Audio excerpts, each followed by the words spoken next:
Obrigado, boa tarde. É um prazer, assim, é um múltiplo prazer, né? Primeiro evento presencial aqui nosso, nem é pós-pandemia, é sobrevivência, né? Nós sobrevivemos a esse caos aí que nós passamos, né? Então, praticamente há mais de 2 anos e pouco que eu não dou uma aula desse tipo. Então, é uma coisa. Segundo lugar, eu entrei aqui em 1970 como aluno, então é um prazer infinito, né, poder continuar aqui desde aluno e professor, trazendo aí um pouco da sistematização de conhecimento que eu adquiri aqui nessa casa, sentado aí nas cadeiras aqui da antiga FEA, né? Então é uma coisa muito bonita, assim, né? A gente vê como é que essa instituição ajuda efetivamente a formar pessoas, né, para um país tão carente de pessoas competentes, sérias, né, com integridade, etc, etc. Há de convir que praticamente nenhum dos nossos ex-alunos frequenta as páginas policiais, né? Então é um sinal de que a gente está na rota certa, né? Isso aqui, tá? Em terceiro lugar, esse tema, na realidade, eu tenho uma vantagem muito grande de coordenar um grupo de pesquisa que foi criado aqui em 1997, 25 anos atrás, e que vem acompanhando, analisando o setor elétrico brasileiro. Uma ex-estagiária do nosso grupo aqui, né? Outro ex-estagiário lá, aqui o outro está fazendo mestrado ex-estagiário, né?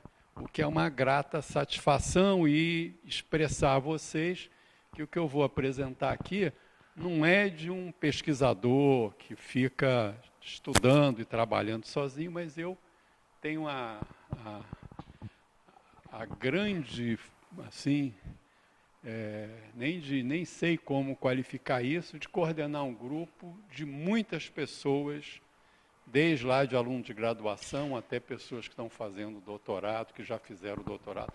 Aqui no caso aqui é o Gabriel, aqui, que é lá da EPE, com quem a gente aprende também, com quem está lá na linha de frente, né? Ou com a imprensa aqui, com o Rodrigo Polito, que nós trocamos muito conhecimento na análise conjuntural disso aqui, e obviamente com um destaque especial para a professora Renata Lavroveni, que nos ajuda nas nossas pesquisas no campo de temas relacionados à inovação. Então, o nosso grupo de pesquisa é multidisciplinar, nós fazemos um acompanhamento conjuntural e setorial do setor elétrico, entende? E, para vocês terem uma ideia, a gente tem um informativo que hoje é o número 5.472, quer dizer, há 20 anos que a gente vem acompanhando a conjuntura do setor elétrico. Então, o que eu vou trazer aqui, na realidade, é um esforço de uma equipe, né, de alunos de graduação, mestrado, doutorado, pesquisadores com doutorado, etc., que já soma mais de 100 pessoas no nosso grupo de pesquisa, atuando na área de hidrogênio, na área de mobilidade elétrica, de tecnologia exponencial, de usinas hidrelétricas reversíveis, de planejamento energético, etc., de tal maneira que hoje o GESEL é um think tank do setor elétrico acadêmico, talvez um dos melhores do país, por conta dessa abrangência temática que a gente analisa e de ser uma equipe muito grande, muito robusta e que trabalha dentro daqueles princípios, né, de análise científica e acadêmica. Então, o que eu vou apresentar para vocês aqui é fruto de um trabalho de equipe da qual eu tenho a honra de ser o coordenador. Esse é um ponto. Eu ministro aqui a disciplina de economia do setor elétrico, né, que neste próximo terceiro bimestre eu estou tentando atravessar o labirinto da burocracia da universidade, que é trocar o nome da disciplina, que, pelo que eu fui informado, demora anos para você fazer isso. A universidade tem as suas desvantagens em relação à questão de burocrático. Mas, então, eu ministro essa disciplina em 2 bimestres. Se vocês tiverem interesse, eu estarei, obviamente, à disposição. O tema de hoje é um tema, obviamente, eu até sugeri esse tema porque é um tema provocante, tá? E está dividido em 9 itens e 13 ou 14 slides. Então, o slide vai nos ajudar a acompanhar uma narrativa. Eu vou ser o mais didático possível, porque nós, lá no GESEL, temos condição de ser didático, porque a gente entende bastante do assunto. Então, a gente entende bastante do assunto, transição energética. Tá? Eu vou fazer um apanhado lá, primeiro um enquadramento conceitual, que conceitos que a gente trabalha para explicar isso. Em segundo lugar, é necessário entender que a transição energética é um movimento contínuo, é como se fosse um moto contínuo dentro de uma sociedade, notadamente a sociedade capitalista, está sempre em transição, né? Olá, boa tarde. Está sempre em transição, porque isso é a dinâmica capitalista, tá? A origem da transição energética recente, né? Porque eu tenho uma transição lá do carvão em diante, mas a gente tem uma transição aqui que é essa que está beirando o século XXI. Né? Essa transição aí que a Ucrânia é um ponto de inflexão nessa transição, que é o argumento que eu vou procurar apresentar para vocês. Eu trago a questão da crise do petróleo, depois essa nova transição, os desafios na nova transição, a Ucrânia como uma marcha forçada dessa transição. Vou explicar para vocês com alguns argumentos bastante interessantes, tá? E depois, por último, 1 ou 2 slides sobre essa geopolítica energética da crise da Ucrânia. Entende? Que eu acho que é uma coisa assim que não está muito claro, mas a gente encontra bastante evidências sobre uma disputa geopolítica, geoenergética, chamar assim, entende? Entre os Estados Unidos e a Rússia, e com reflexo sobre uma disputa muito mais feroz que está se estabelecendo entre os Estados Unidos e a China. Então, você vê que por conta de um problema ali, uma ponta do iceberg, que é um conflito Rússia-Ucrânia, embaixo desse iceberg tem uma disputa violentíssima e a energia elétrica é o gelo dessa disputa. A energia é o gelo dessa disputa. Porque sem energia não há desenvolvimento econômico, não há crescimento econômico. Então, a energia é um insumo transversal a todas as atividades. Eu só pediria para ninguém usar o celular, se fosse possível, só em caso de urgência, para vocês prestarem atenção em mim e eu prestar atenção em vocês. É uma carência de professor, assim, que está aqui há muitos anos, dando aula e tal. Eu peço isso em todas as aulas que eu dou, mas, obviamente, se alguém estiver desesperado ou muito viciado, fique à vontade. Tá? Não, porque é um vício, né? A gente sabe que é um vício. Mas vamos lá, então. O primeiro ponto, que é uma letra pequena pra caramba, que eu não esperava isso. Bom, depois eu passo isso para vocês, tá? Que é o seguinte. Se eu quero analisar a transição energética, eu quero saber quais são os drives da transição energética. O que explica isso? Do ponto de vista de economia da energia, não da sociologia, da filosofia, mas do ponto de vista ali da economia da energia. São 2 problemas, são 2 drives. Um é que eu busco eficiência econômica no uso de um recurso que é transversal. Né? Então, estou lá usando carvão de um jeito, vou tentar usar um carvão de outro jeito, vou botar uma máquina, vou buscar uma eficiência, etc. Tudo bem. E um outro, que na realidade é extremamente relevante, é o conceito da segurança energética. Tudo bem? A segurança energética.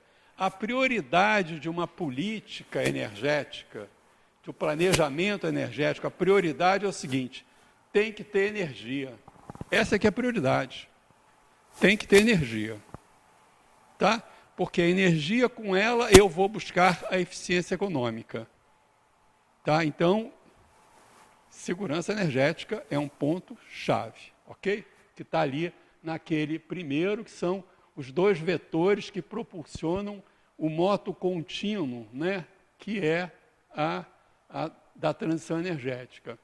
A transição energética também, vamos assim, no que eu estou evoluindo, eu estou transitando, né, de um padrão energético para outro padrão energético, do carvão para o petróleo, eu não destruo, na lógica, vamos dizer assim, schumpeteriana, eu não destruo completamente as cadeias produtivas do carvão.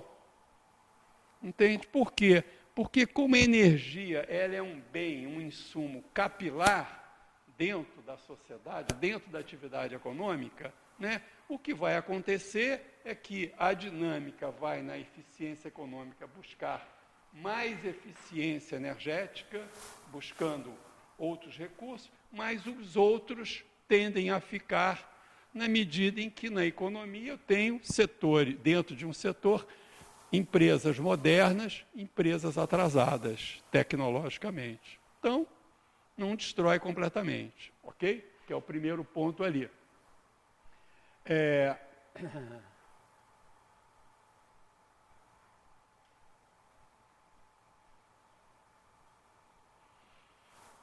Bom, então, estamos lá. Eficiência, segurança, tá? No ponto da eficiência, eu tenho um vetor que é muito importante, que é o da inovação. Né? Com a inovação, com o desenvolvimento tecnológico, eu vou buscando mais eficiência, partindo do pressuposto de que eu tenho o recurso energético que me dá a segurança energética. Tá? Então, eu vou trabalhar muito com esses dois drivers, ok? Eficiência, segurança. Segurança, eficiência, ok? Tá.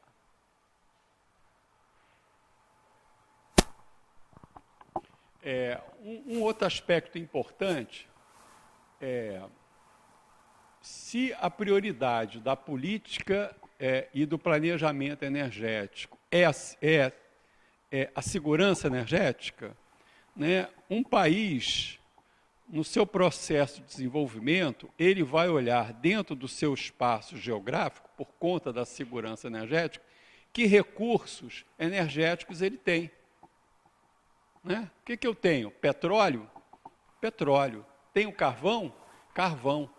Então, esse recurso natural que vai se refletir na matriz energética que o país monta para poder gerar e desenvolver economicamente, ok? Mas, se eu não tenho nada, se eu tenho muito aquém do que eu preciso, eu vou ter que importar, e aí eu fico sujeito à insegurança energética. Ok? Tá. E quando eu falo de matriz energética, eu estou analisando, tirando uma fotografia de todas as unidades produtivas e plantas e equipamentos que têm capacidade de gerar energia, converto aquilo tudo para uma unidade, que é o megawatt, e monto um gráfico tipo pizza, dizendo que eu tenho X% de recurso energético do carvão, tenho X% do petróleo, tenho X% do gás natural. Ok? Então, essa é a minha matriz, mesmo que eu não tenha aquele insumo. Então, quando eu olho a matriz energética da Europa, eu vou ver que ela tem muitos recursos energéticos não renováveis e que importa 90% daquela matriz. Por quê? Porque o insumo é que faz essas máquinas e essas plantas funcionarem. Então, é matriz de capacidade instalada e não a matriz das reservas. Tá? Mas o que é matriz elétrica? É quando eu tiro o retrato daquilo que pode produzir energia elétrica. Então, dentro da matriz energética, eu tenho lá dentro as plantas que produzem energia elétrica, que eu tiro ela dali e faço o gráfico tipo pizza das participações das plantas que geram energia elétrica. hidrelétrica, termoelétrica, eólica, solar, nuclear, biomassa. Tá? Esse é um panorama, assim, com esses conceitos. Né? Matriz energética. A matriz elétrica só começa a surgir em 1880, a elétrica, quando surgem as primeiras usinas térmicas e hidrelétricas. Talvez um pouco antes, porque alguns equipamentos, o Siemens, lá em 1866, faz lá o dínamo. Então, aquilo produzia energia elétrica. O Edison acendia a luz, mas aquilo era, quando eu instalo as termoelétricas, as usinas hidrelétricas, é que eu efetivamente tenho capacidade para produzir energia elétrica. No caso da hidrelétrica, eu tenho que ter o recurso hídrico, eu não posso importar o recurso hídrico. Então, a minha matriz ali, não, a hidrelétrica é minha. E eu posso ter termoelétrica e importar o gás ou o petróleo. Ok?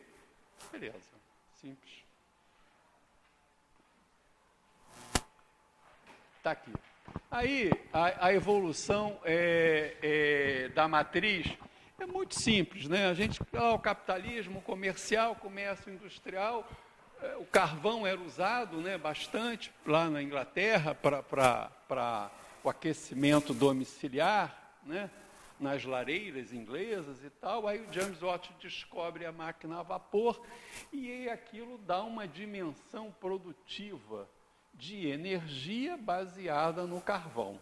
Tá? Aí daquela máquina eu boto em cima de um carro, eu boto em cima de uma carroça, de um vagão, etc. Então eu tenho um ciclo, né, um padrão de desenvolvimento, né, da economia que utiliza o recurso energético, carvão mineral, e utiliza as máquinas, e daí eu tenho um começo de um desenvolvimento do capitalismo intenso, porque eu consigo ter condição de gerar energia.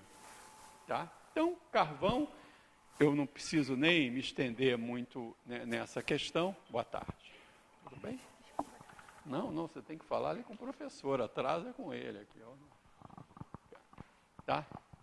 Então, o carvão teve um papel determinante, tá? Mas ele passa, não vou assim, ficar discutindo, analisando a história do carvão, mas eu tenho a passagem para o petróleo, né?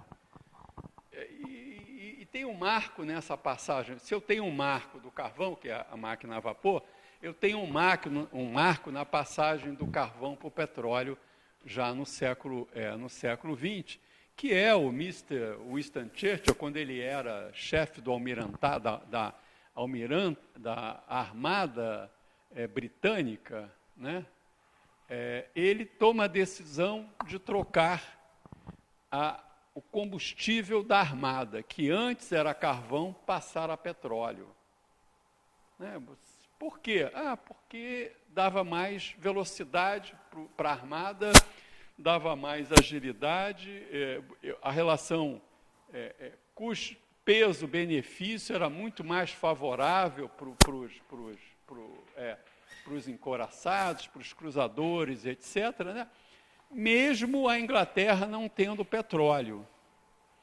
Você vê que a Inglaterra se sentia tão onipotente que ela não se preocupa com essa questão da segurança energética, mas rapidamente, né, os países montam as suas grandes empresas de petróleo, dominam as reservas, criam uma cadeia produtiva de petróleo, né,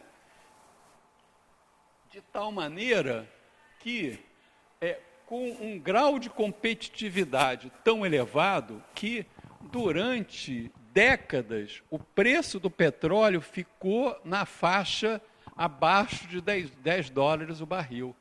Mas tão barato, que alguns autores que atribuem esse fato como elemento determinante para o desenvolvimento da civilização industrial. Porque se eu preciso de energia para tudo, todos os bens e serviços, né, que uma sociedade produz, com raras exceções, precisa de energia. é o que a gente chama de uma infraestrutura econômica. E se eu tenho esse preço desse insumo, né, num patamar muito baixo, eu estou com isso estimulando, né, eu tenho um componente de custo que está em todas as estruturas econômicas de custo, eu tenho lá o custo da energia e está baixo, então isso estimulou muito o desenvolvimento da sociedade industrial. Tá? E, por outro lado, formou um mercado, que a gente chama, que é o preço do barril do petróleo, um mercado, na época, de um oligopsônio. Né? Por um lado, os países que mais consumiam o petróleo tinham as suas indústrias, as sete irmãs. Tá? E quem era percentualmente, quem mais consumia petróleo eram os países desenvolvidos, que são poucos. Então, esses poucos países compravam muito petróleo de vários outros países. Então, a gente pode identificar aí uma estrutura oligopsônica, muitos vendendo para poucos. Então, isso, de certa maneira, favoreceu o preço do petróleo ficar em patamares muito baixos. Ok? Deixa eu ver se eu estou acompanhando aqui. Tá. Isso, ganho de escala, tá bom. Petróleo barato permite a consolidação da civilização mundial. Estou seguindo mais ou menos o roteiro. O que acontece, e aí aparece aqui já o próximo coisa, é a crise do petróleo. Né? Outubro de 2013, eu era aluno aqui da faculdade, aqui do curso de economia, né? Então, eu posso analisar a crise do petróleo em cima daqueles dois vetores, né? Que eu falei, vou analisar aqui dois vetores para analisar aqui a questão da transição energética. Segurança energética e eficiência econômica. A segurança energética foi para o espaço, naquele momento, né? E aqui, aquela figurinha ali, ela brinca um pouco disso, né? A OPEP, né? Colocando os países consumidores, né? sob pressão. E, ao mesmo tempo, a eficiência econômica, né? ela enfrenta um choque de preço e de volatilidade. O preço não só sobe, que está aqui do lado, vocês podem ver aqui, o preço não só sobe, né, você vê, aqui, está reto, é até 73. Dali para cima, o preço sobe e desce, mas com um patamar elevado. Então, eu tenho um problema de eficiência econômica, porque aquele insumo que era tão barato, o preço sobe, gera inflação, né? Gera desequilíbrio na balança de pagamentos, etc., etc., né?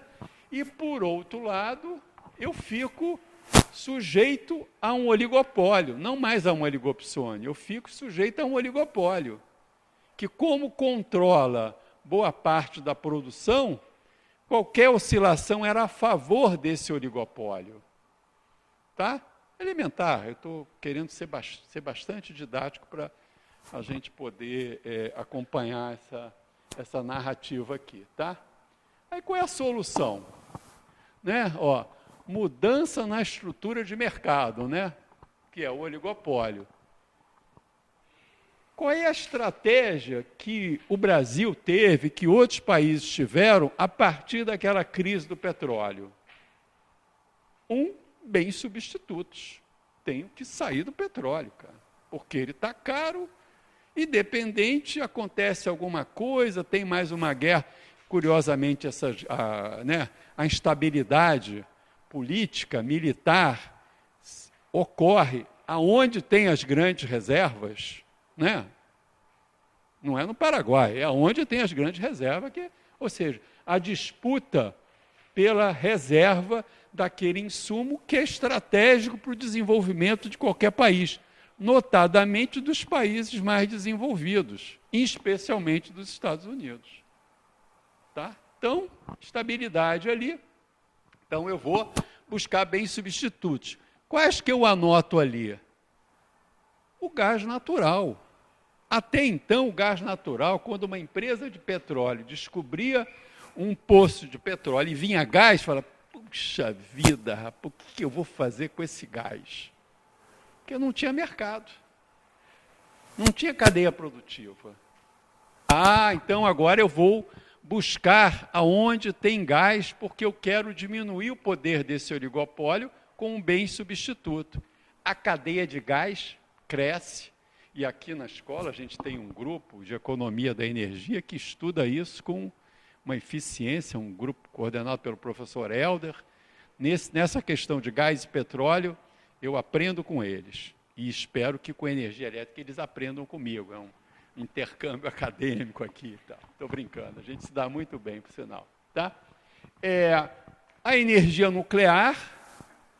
Por que a energia nuclear? Porque a energia nuclear tem uma densidade tecnológica muito grande, que é do interesse dos países desenvolvidos, que tem investimento em inovação, né? Tem cadeia produtiva, né? Densa, entende? Então, energia nuclear, e a gente tem que citar o caso verde e amarelo, que é o etanol. Né? Eu não sei se vocês sabem, mas em 1973, o Brasil importava 85% de petróleo. 85% em 73. Por que a Petrobras não explorava petróleo?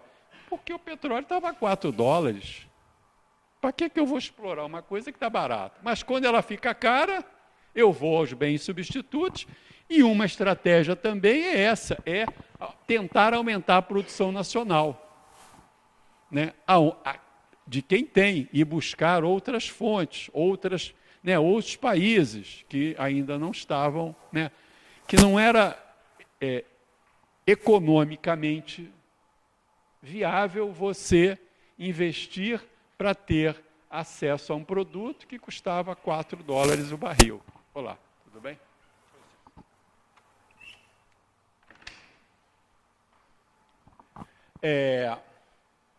Tá. Obviamente, a questão da eficiência energética também é uma meta, é uma estratégia para eu consumir menos o insumo que agora estava muito mais caro. Aí a gente cita como exemplo, você passa do Cadillac para os carros compactos, entende? Então é um exemplo elementar, mas que no fundo se busca isso. Carros a turbo, entende? Menores, etc. É bom citar o carro porque abaixo do setor de geração de energia é quem mais polui, que consome recursos energéticos não renováveis em grande quantidade. Tá? E, obviamente, investimento em novas tecnologias, tá? Que é quem vai buscar, né, a lógica de eu tornar mais eficiente economicamente, consumindo menos, de repente,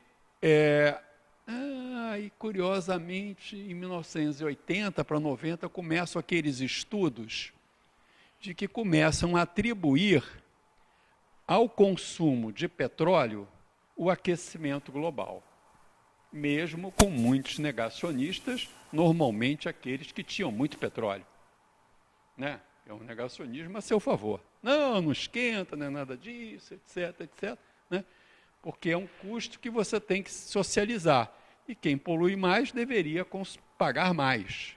Aí, não tem isso, mas esse vetor aqui, que é a partir normalmente dos anos 90, que introduz um novo elemento nesta transição energética, que tem como origem a crise do petróleo, né?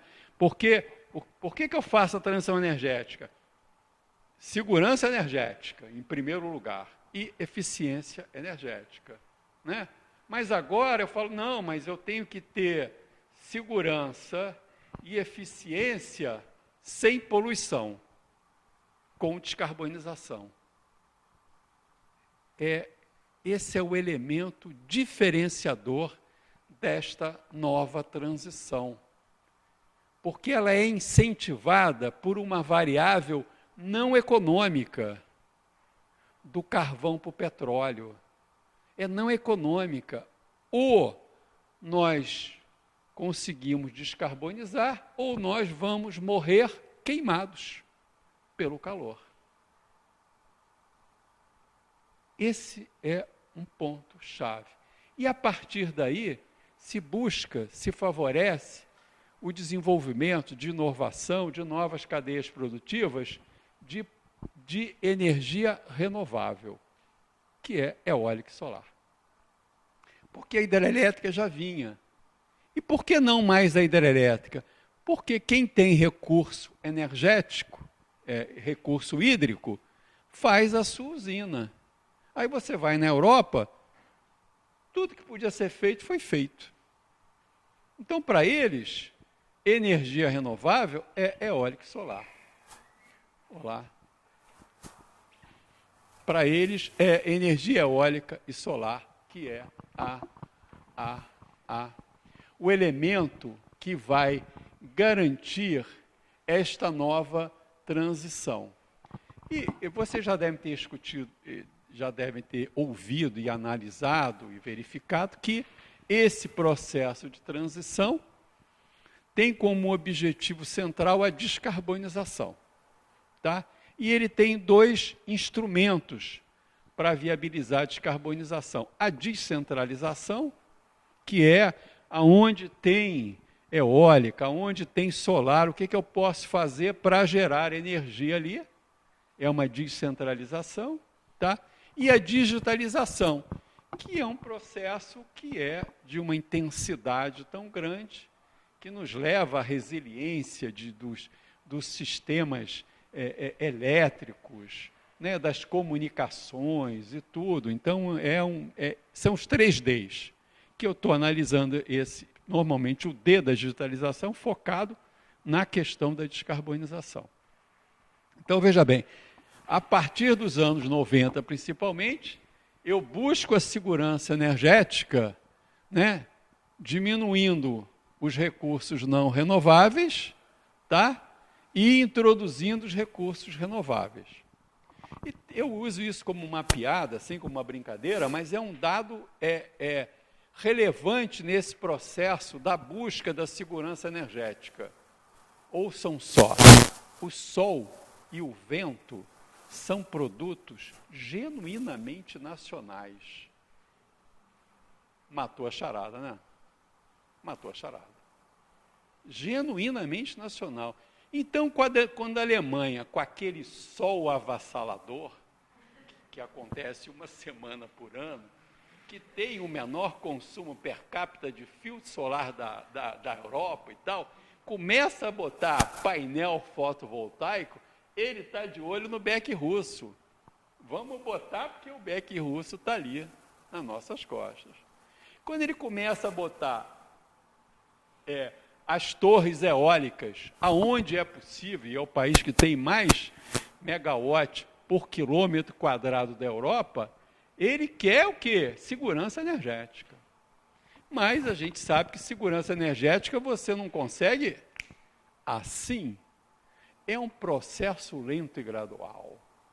Porque você tem cadeias produtivas montadas, né? E você tem que ir alterando, indo na direção, na medida em que você cresce e que essas cadeias ficam depreciadas. Antes disso, você não consegue fazer isso, na nossa lógica econômica.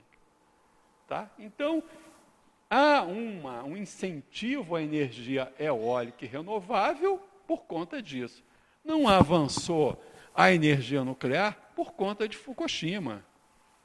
Vinha crescendo, está uma crise dessa, aquele problema, pessoal, Chernobyl e Fukushima, trava tudo, ok?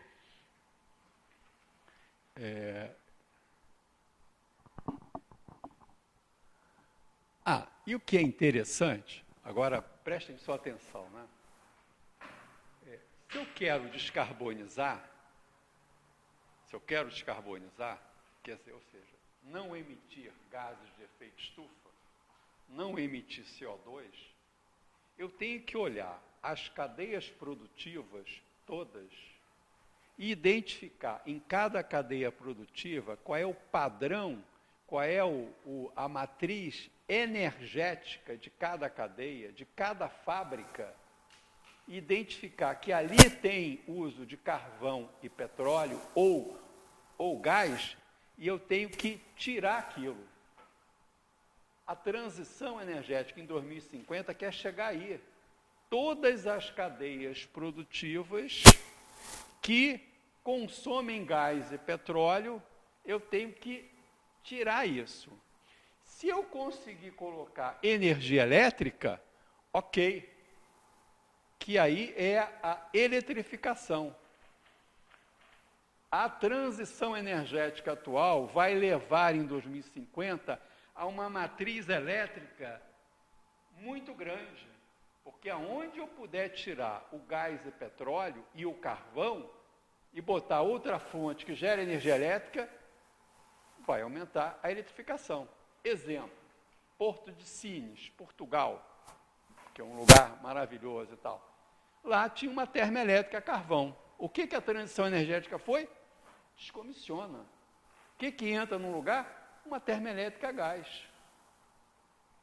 Agora, com a crise da Ucrânia, eu vou ter que tirar o gás, ou com o processo de transição, vou ter que tirar o gás e colocar eólica e solar.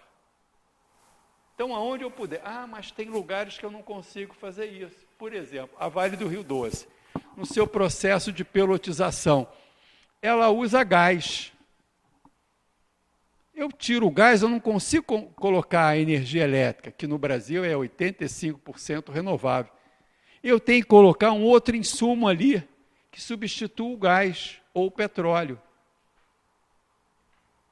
Por quê? Porque ela quer pelotes verdes para poder exportar. Entende? Veículo, carro, a combustão já está num processo, não é? Eu uso gasolina, eu uso diesel, eu estou tirando, não, eu vou fazer o carro elétrico, eletrificação. A indústria automobilística é o melhor exemplo desse processo de transição energética a favor da eletrificação. A favor da eletrificação. Tá? Mas e lá no pelote lá da Vale? Ou na siderúrgica, ou na cimenteira, o que eu vou colocar ali no lugar? Hidrogênio verde. Que é o novo e grande bem substituto que, entre aspas, a humanidade conta para poder chegar até as metas de descarbonização fixadas para 2050.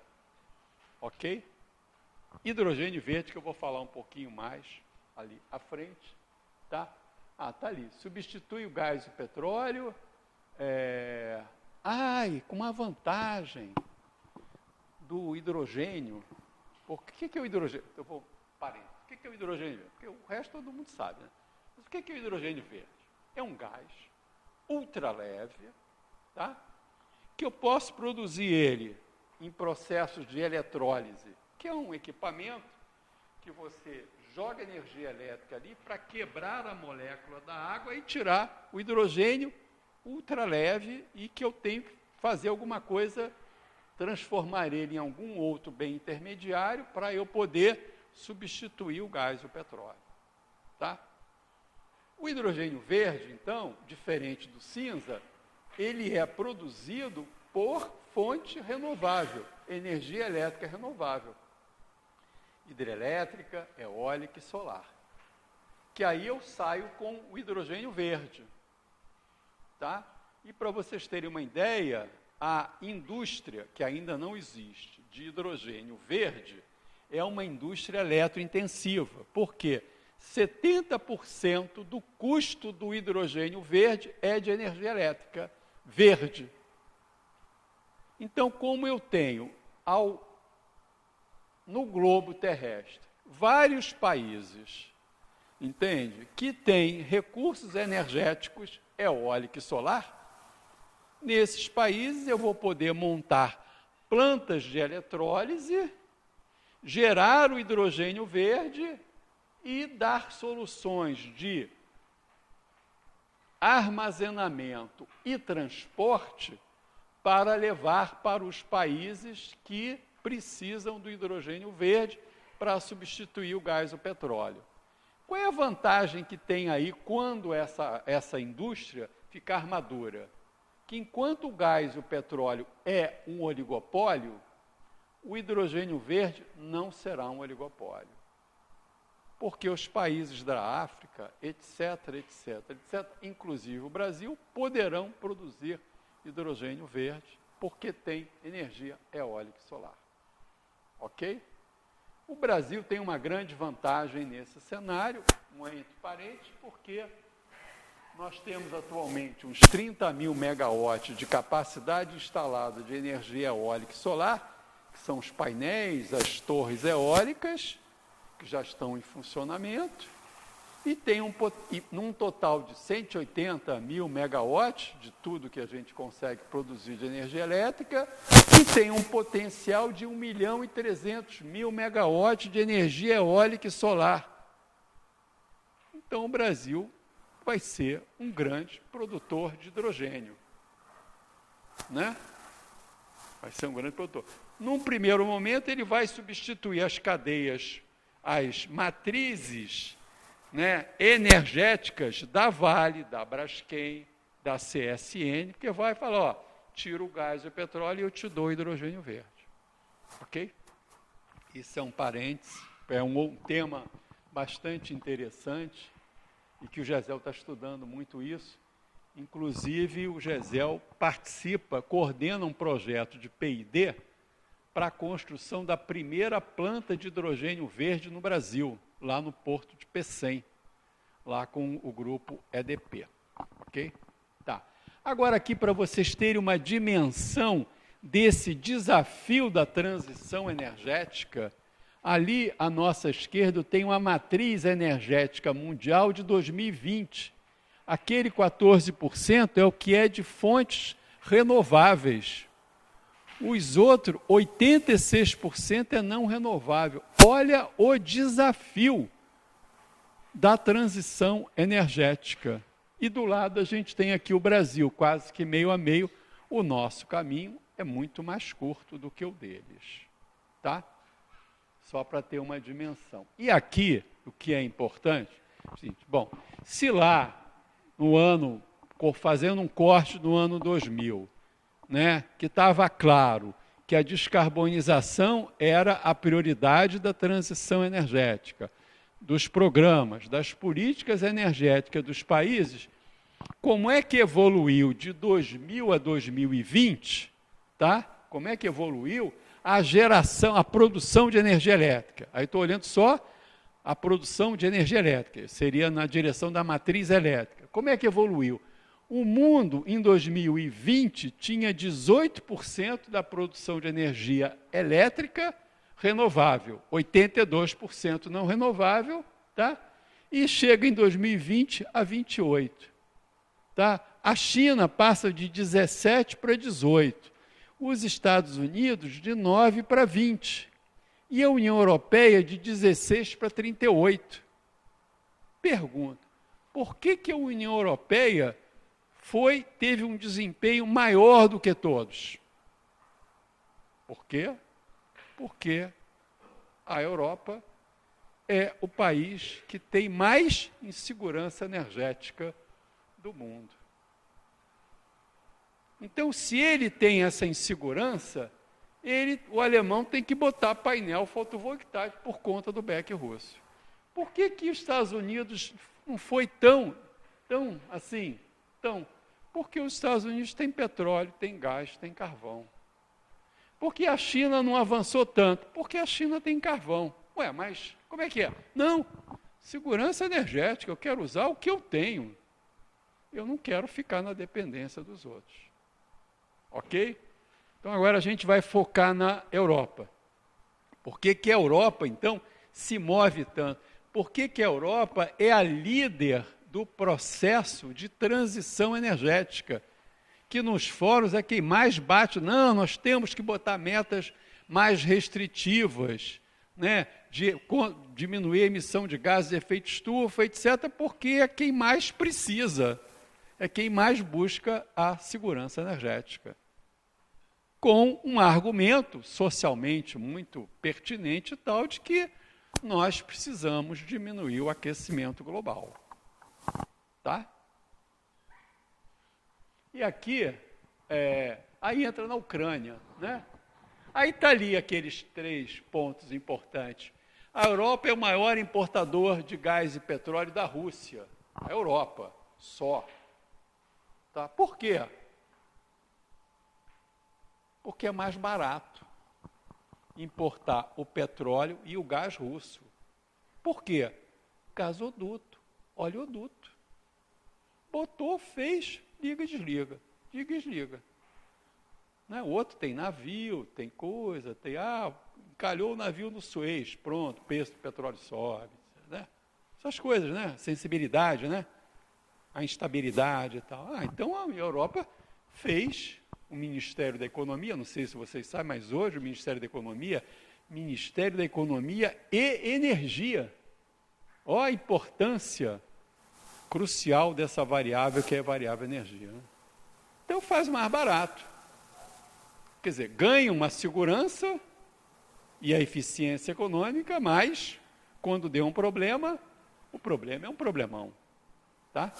Segundo lugar, há uma integração das duas economias, né? Porque vai fazer um gasoduto, não é só o russo que faz, é alguma empresa europeia. Então tem aí uma coisa de integração econômica e por outro, é o último, é essencial, eu preciso desse gás, desse petróleo. Ok? Tá? Aí aqui embaixo, o conflito está impondo sanções econômicas que traz para a Europa 2 problemas. Segurança energética e eficiência. Eu estou batendo nessas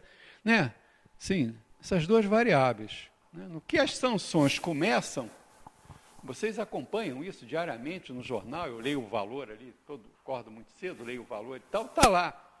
Não, paga em rublo, não paga em rublo, estou comprando, não estou comprando. Ninguém fala do gás.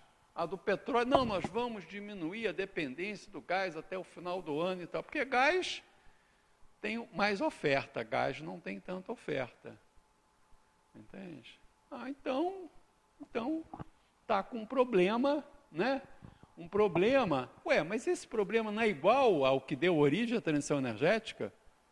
Não foi ele um problema de suprimento? Os países do OPEP pararam de exportar? Aqui está havendo uma parada por uma questão vinculada ao conflito.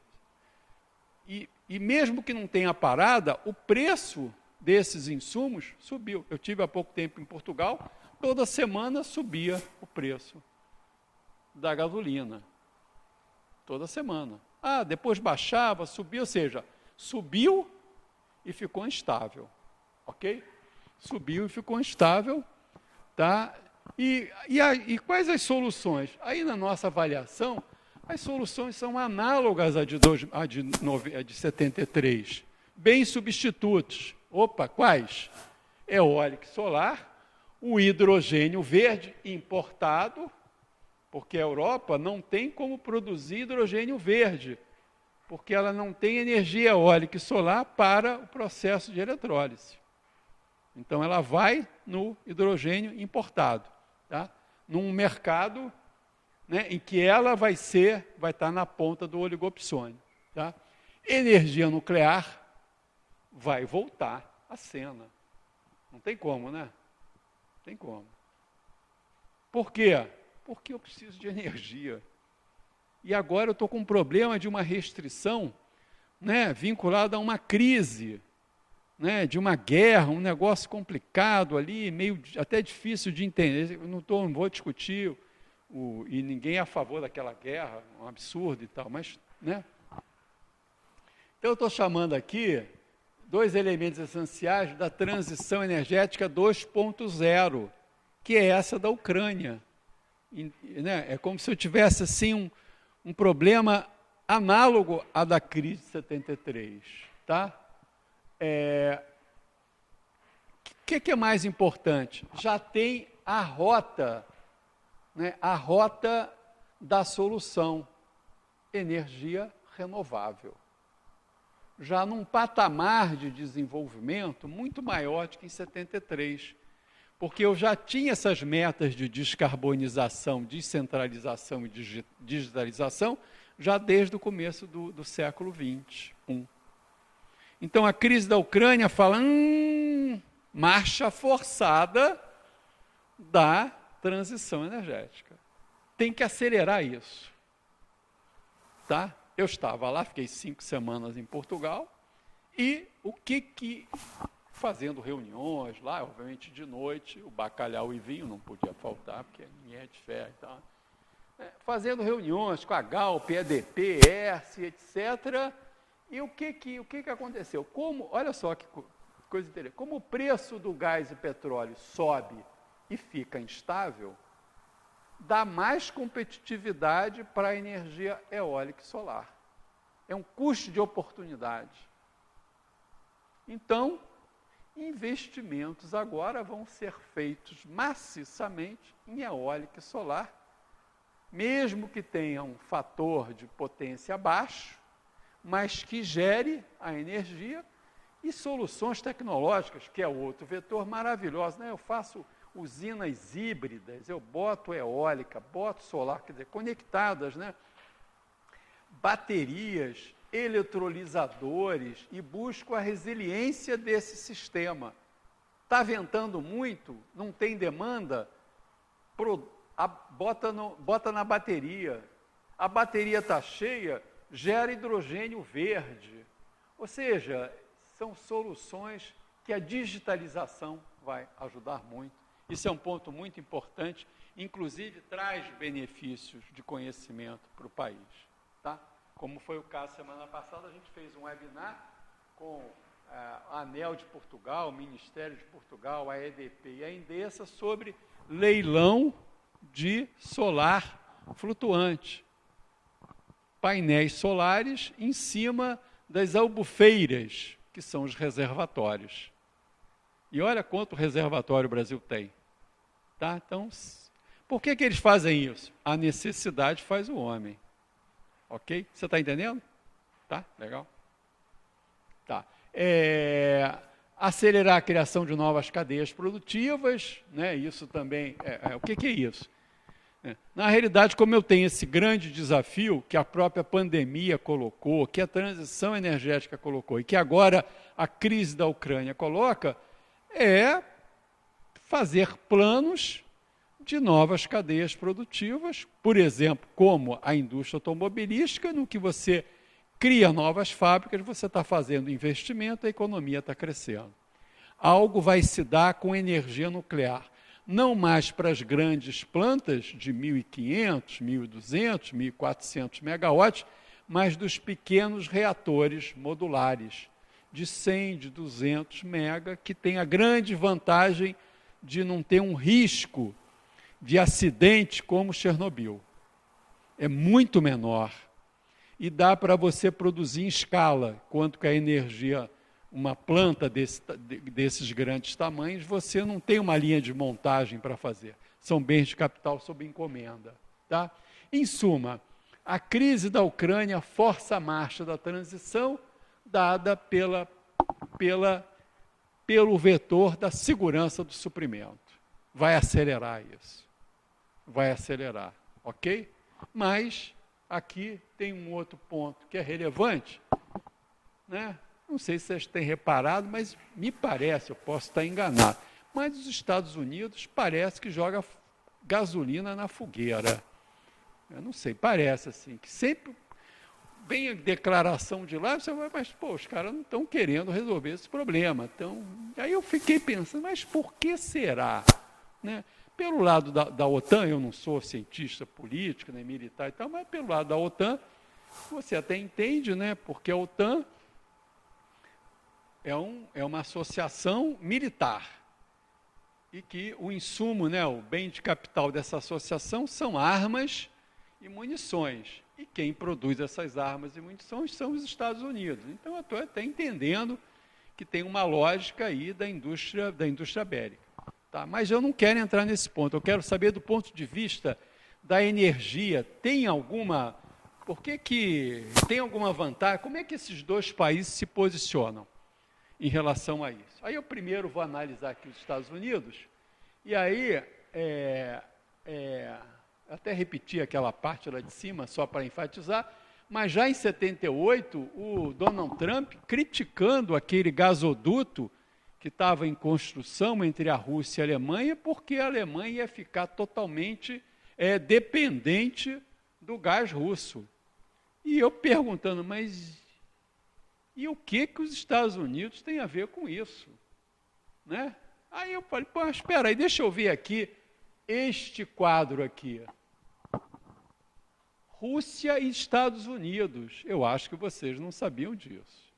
Olha a posição deles, produção e exportação de gás e de petróleo. Os Estados Unidos é o maior produtor de gás do mundo e o segundo maior exportador de gás do mundo. A Rússia está ali disputando cabeça por cabeça. Tá? Em petróleo, a mesma coisa. A Rússia é a terceira produtora, mas ali, por poucos mil barris, está lá com a Arábia Saudita. E é o segundo maior exportador. E os Estados Unidos é o quinto maior exportador, o maior produtor de petróleo do mundo. E eu pergunto, qual é o cenário da transição energética? Não é esse mercado ir diminuindo? Então, eu, Estados Unidos, sanções econômicas. Tire esse meu concorrente. Faça um deslocamento na curva de oferta, Introdução à Economia, que eu assisti aqui lá nos idos de 1970, né? Deslocamento para cima da curva, para baixo da curva da oferta. Entende? Mudança na curva da oferta. Vou tirar esse concorrente. E não é um concorrente qualquer, cara. Né? Tiro ele, vou ocupar esse espaço num mercado que vai diminuir até 2050. Mas se eu estou aumentando a cada semana as sanções econômicas, e hoje quem manda nessas sanções econômicas é os Estados Unidos, hoje no valor, Estados Unidos aumenta as sanções econômicas da Rússia. Aumenta. Obviamente que não vai ser da noite para o dia que eu vou substituir o gás russo, o petróleo vai ser até o final do ano, mas certamente vai empurrar um pouquinho. Mas pensa numa transição, pensa numa evolução, em que este mercado de gás e petróleo vai diminuir no mundo, entende? E transporte você aumenta, você faz se você tem uma demanda firme, e como a Europa, nesta lógica da sanção econômica está ocorrendo, tá? Você começa a construir os navios de GNL, né? Você já tem os portos de Roterdã e etc., você atende essa demanda. Né? Há pouco tempo atrás, os Estados Unidos, já com esta visão, buscou os outros países para ver quem é que podia botar reserva estratégica de petróleo para atender a demanda da Europa que a Rússia, que a gente tem que tirar isso da Rússia. Então, é um processo. Eu estou sinalizando de que isso deve ocorrer por conta desse dado. Ok? Estamos em maio, né? Setembro começa a fazer frio lá, cara. Como é que você esquenta as casas? Gás. Entende? Gás. Então, vai ser uma corrida, mas em paralelo, eólica, solar e tecnologia de hidrogênio, etc. Tá? Ok? Agora vamos ver a China. Aqui, China e Estados Unidos. Aí é uma hipótese. Né? Se eu vou tirar a Rússia do mercado europeu de gás e petróleo, né? Quem é que vai se beneficiar com esta oferta sobrante? A China, que é um grande importador de petróleo e de gás. é como se a gente fazer, não vai ser para amanhã, mas os gasodutos vão virar de direção. Virar de direção. Tá? E com isso, essa disputa econômica, Estados Unidos e China vão ganhar uma outra, né? Nesse cenário, a China sai até beneficiada, porque vai ser um oligopsônio em relação à Rússia. É uma vantagem. Você vê que a China está quietinha, não fala nada, mas está de olho, porque essas sanções, amanhã, podem ser aplicadas à China por conta de Taiwan. Basta os Estados Unidos jogar gasolina ali em Taiwan e acender o fósforo. Não, eles querem independência, etc, etc. Entende?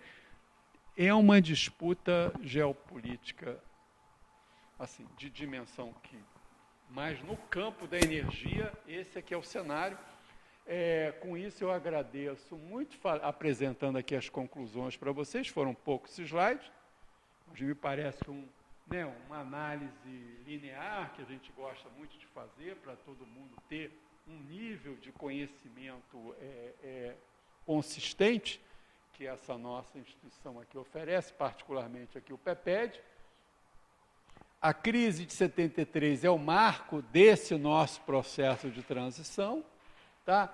A Europa é a mais interessada na transição por conta da sua dependência, né, frente à sua insegurança energética. Tá? A Rússia é um grande player de produção e exportação, com vantagens competitivas no mercado europeu.